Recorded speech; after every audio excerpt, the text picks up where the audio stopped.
This non-league gaffer is living every fan's dream, bringing Football Manager to life. The absolute Football Manager save in the making, ain't it? He's taken a Division 7 side to the FA Cup's second round, as well as signing a former Premier League and Brazilian legend. But it's not what you think. They're not spending big money. So how is this small town club, one you've probably never heard of, achieving this success? Mitch, is it fair to say the last couple of months have been crazy? Yeah, crazy, absolutely. Childhood dreams, to be honest, but yeah, just enjoying the moment. Did you think when the FA Cup started back in September, first qualifying round, fast forward 2 months, you'll be playing Reading away? Our first game here was against a team league below. I was banned that day, I had a dugout ban, so I had to watch it from there. And we drew 0-0, we didn't have a shot on target, and they missed a pen. Replay was on a Wednesday in Birmingham, not a Tuesday or Thursday. So I've gone into lads, I said, lads, like, God's sake, like, you could have just lost. Just let it win. You played that bad. Now you took us all the way to Birmingham on a Wednesday. I said, you've messed up the whole sink of the week. And then we've gone to the Birmingham on a Wednesday. I remember we had 3 on the bench. One of the lads got a stiff neck like this. I thought,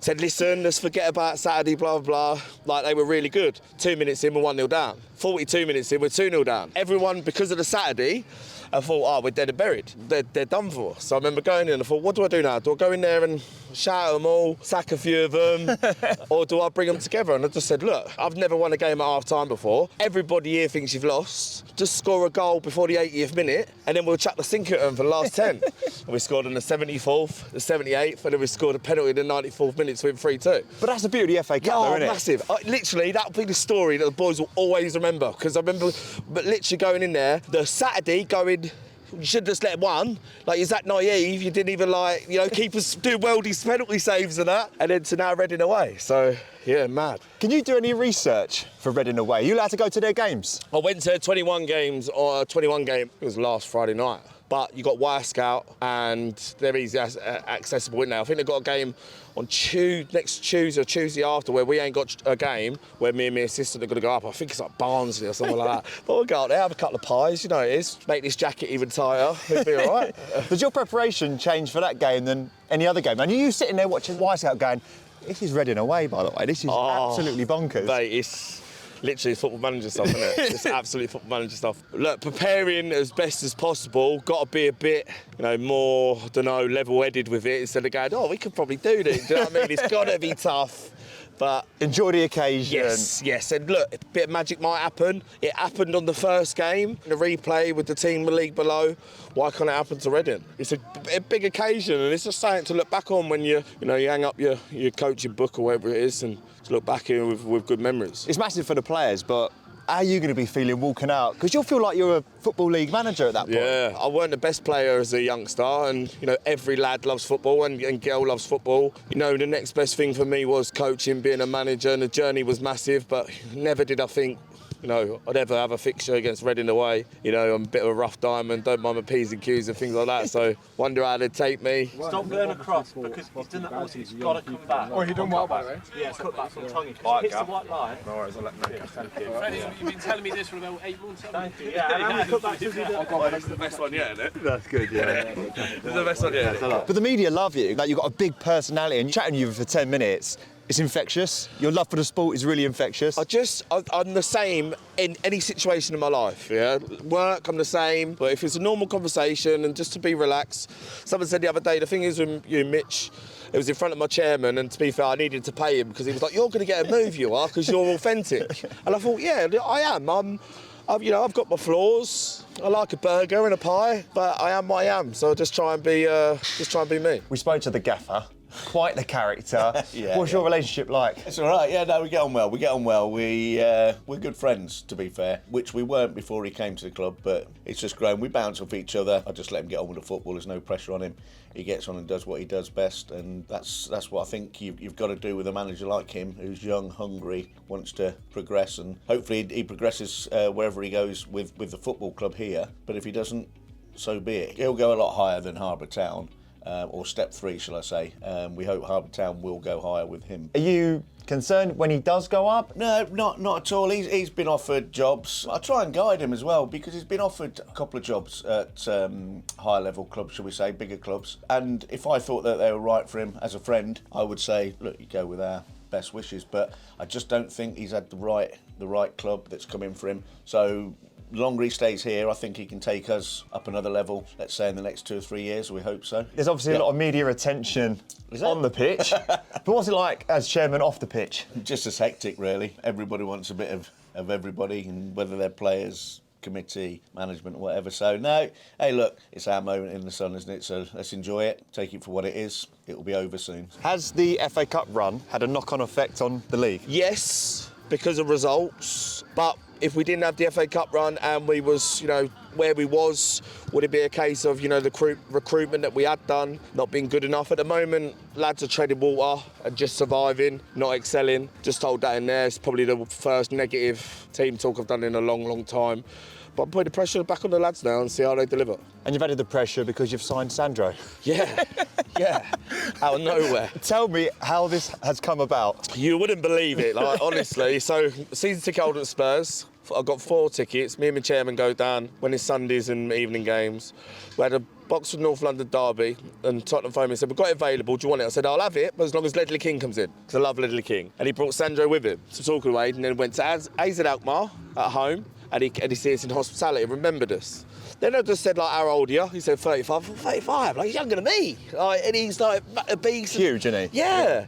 And I just said, can play for me? And he just went, yeah. And I was like, what? He just went, yeah, I'll play for you. And I was like, nah, he's on a wind-up, definitely. Took his number, texted him the next day, giving it the old, all right, Sandro, it's Mitch. Replied, give me details, signed him on, and one of the kindest hearts I've ever met. Such a nice bloke. Yeah, was trying to work out what does he actually want from me. He doesn't want anything, he just wants to help. He wants to help this club, wants to help me for asking him, and he's just a really, really kind soul. Did he know about the club before you mentioned it? No. Division 7 in the pyramid or whatever it is, he probably doesn't even know conference teams, does he? Bless him. But he's been up here Saturday. He could not have more time for people than he did. It was really, really, it took me back. He was such a genuine guy. And he's met the lads in the changing room. Has he done a song already? I've already noticed it online. Yeah. So another broadcaster was filming him, and I stuck it on him a little bit and said, all the new signings have to sing, and then he pulled it off.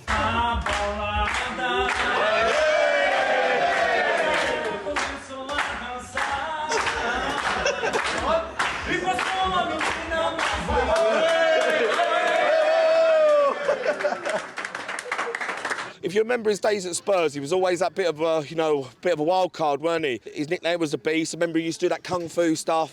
Fish, pay,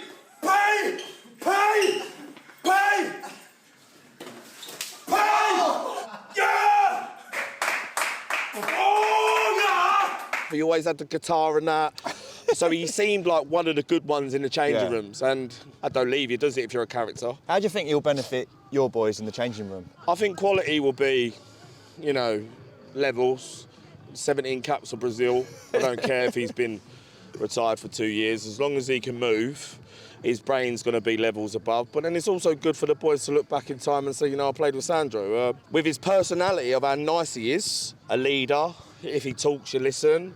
Look, we won't have him for long, but one game is better than none for me. Yeah, how long is he here for? He's here for a game. I think we're going to have him training the game before, the week before. But I think if he enjoys Reading when he's in England, I think he'll play for us because he lives in Portugal. I think he'll play for us. That's amazing, isn't it? Mate, as a Tottenham fan, an avid football manager fan as well. It's just like, do you know what? Someone said about, because it was short term, is it the right thing? Oh, I've done a lot for this club, won 7 trophies. That's not blowing my own trumpet. Doing it a bit for me as well. If I'm having it right. Tottenham boy, been from the absolute trenches, the lowest level of football you could ever imagine. Not even linesman, to here now having the possibility of playing Sandro. So yeah, I'm doing it a bit for me, but I'm also doing it to try and be successful. And my main centre mid in the Tunbridge game, Conor Kennedy's banned for Reading, and Sandro ain't. So it's not like I'm taking anybody's place. My best one's banned.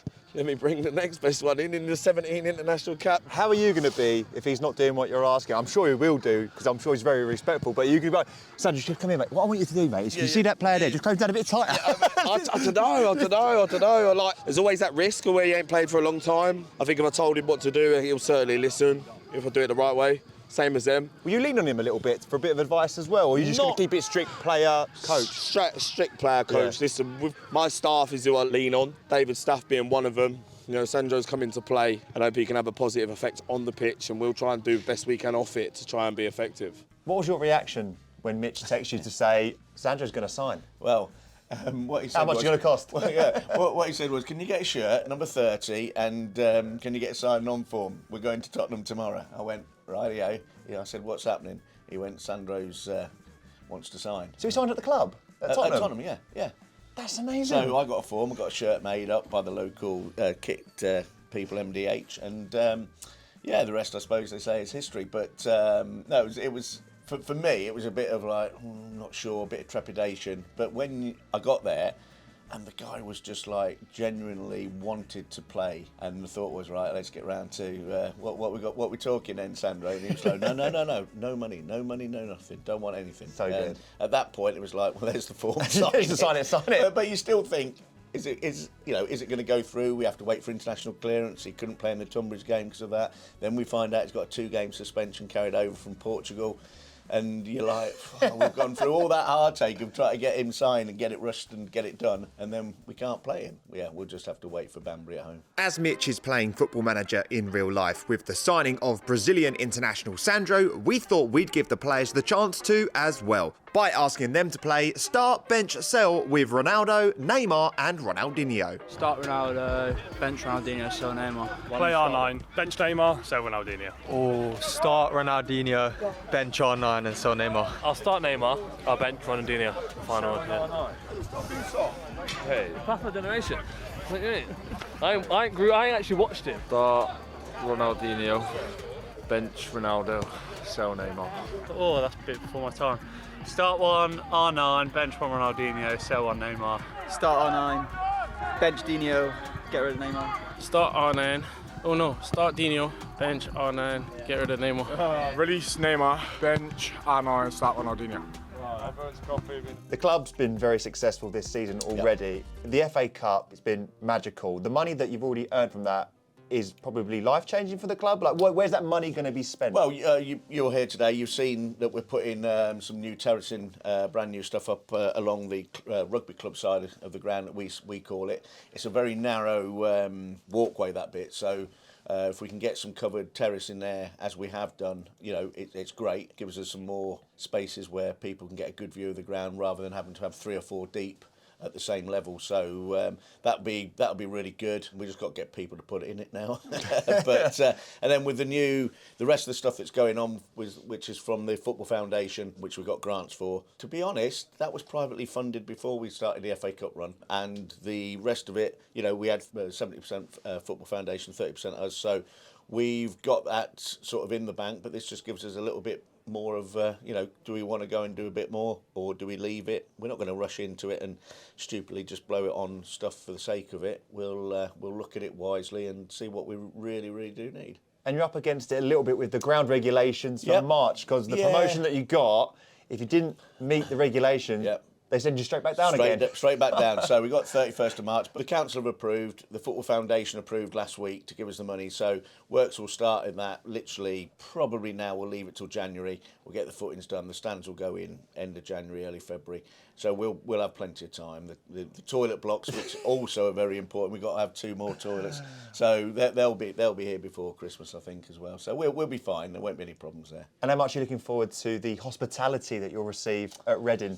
Well, what are you expecting? I'm not expecting anything other than what we would normally give out, and we try and be hospitable here to our visiting teams, and I'm sure Reading will be the same to us.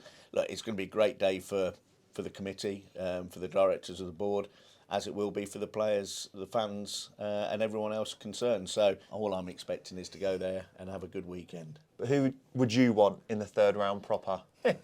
Where's the most coin going to come from? Well, it might come from Tottenham, because I know the gaffer would have said that. But for me, look, if we got a Premier League club, and if we got a big club, and no disrespect to the teams that are climbing up the league, that are climbing up the league, but Man United for me would be unbelievable. Unbelievable. Man United away, 76,000. I'll take that every day of the week. So Pete wants United away, but what about the players? Man United. Imagine playing there. Man United at Man United. Liverpool all day.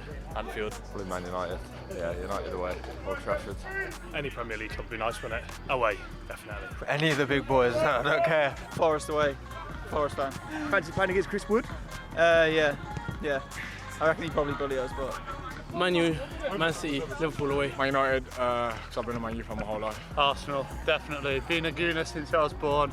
Not out of choice, but I'd love to play there away. As an Arsenal fan, how much looking forward to having Sandro in the dressing room? Oh, yeah, it'll be a good one, to be fair, getting to pro some from that experience. Didn't quite tell him I was an Arsenal fan, you know, didn't want to start off on the wrong foot, but looking forward to it. Let him know how many trophies we've won. Yeah, we'll do. With the FA Cup, with Sandro, and the journey this club's been on this season, the world's media has been down here. How are you coping with all those eyes on you and your football club? It's good. It's, you know, I've struggled to get fans through the door and I've been really successful here. And what I did notice that with this opportunity of just asking him a flippant question of will you play for me, the opportunity to get exposure from it, certainly for how big of a player he was. And I thought, let's slap it up. You know, early doors, people was asking a lot of questions if it's the season. Well, it probably cost me about £1 million if I had him for the season because he'd be on it. You know, he'd probably won about 10 bags a week. That FA Cup money that you've won is gone. Yeah, that's gone. That's straight in his pocket. But a one-off game, and maybe he likes it down here. Plus all the extra exposure for us. It's hard to even think about how big it's gone. It has gone massive. ESPN, New York Times, Match of the Day. I was sitting in my office the other day, and I always have Sky Sports on the telly in the office, and I've sat down and it's Mark at Harborough have signed Sandro and manager Mitch Austin. I'm thinking, I love this programme. Match of the Day. Sky Sports. I love this programme, mate. This is like. Wake up, switch this on, do you know what I mean? And I'm on there. We've been to so many places now where clubs are bringing in ex-pros. FC United and Manchester have got Adam Lafondra up front. Yeah, I see it, yeah. Don't get me wrong, he can still play. Yeah. Marvin Sordell at Kettering, Niall Ranger, Gary Hooper. Yeah. It just helps these clubs massively. And that exposure. Yeah. That's not a bad thing. It can't be. No. I think certainly for a club that's, you know, in its infancy like us, Kettering, big old classic football club, everybody knows them in non-league, you know, them bigger clubs. Us, we're trying to get people to know us, and sometimes you've got to do something outside of the box just for someone to know your name. Yeah, they don't need to know anything else, but they know who Harborough Town is, and they play in yellow. Yeah. And they've got a B, do you know what I mean? Stuff along them lines, nickname the B, and things like that. We're trying to build in a different way. Hopefully it works out. And have you asked the chairman if you can spend some of that 65 bags that's already in the account from the FA? Yeah, I've asked him I need a new car. No. Listen, put it back in the club. Chairman's very generous. Looks after me well, looks after the boys well. We need to do a bit better for him in the league because we're letting him down at the minute. As Riley kindly delivers on the tees, Mitch had to deal with the fact he had no sub-goalkeeper on the bench, and his current number one seems unable to continue. Grace! No. Yeah, Sandu all day, mate. Let's get the left back in. Let's get the left back in. Mitch, can you go? Tell Sandu to come on. We need another kid. Normally our most trusted player. Yeah, we need another kid. Jacob, can you go sort out the What's in it? We need number 13, did he, or number 1? It's just on the top. Listen, if you can have a 10% boost, go get it to them. Well, boys, go get round him. Yes, that's it, or? Yeah. What do you think? Yeah. Mate, you can't wear that kit. Well, Raymond van der Gaal. Yeah, come on, shorts. Lewis, this was your moment as well. It was, actually. And you bottled it. I know. Need a kit, yeah? Sandu swapped into the full goalkeeper's kit, including shorts and socks, but wasn't needed as Daj in goal managed to continue, while Sandu had to get changed back into his outfield kit. You can't not love non-league. It's a massive game, and you can dream of reaching the third round proper. I'm guessing if you do get through, you want Spurs at the new ground. I would cry. I think I'd cry for everyone there. I cried when we won the first round proper. Yeah. And my kids don't let my kids come to the footy, yeah? Don't know why, it's just a thing, I don't let them come, and then, so I've done the interview and that, and I'm desperate to get into the first round proper. I had all the media attention in the week. Won the game, speaking after, and the kids, Mr. Surprise, the kids come around the corner, I was going, like a big baby. But if we got Tottenham, I would absolutely cry on your shoulder, and you'd have to like rub my head and say, it's all right, Mitch, it's all right. Imagine walking up and going, right, Ange, all right, mate? All right, mate. Got a bit of the Ange about I you, know, actually. mate, but I live off that. I love Ange. It's quality. He ain't got a plan B, but I love him. Rich coming from me, who can't win a game in step 3. Mitch, it's been absolutely a pleasure Legend, speaking to you, mate. Top man, top man.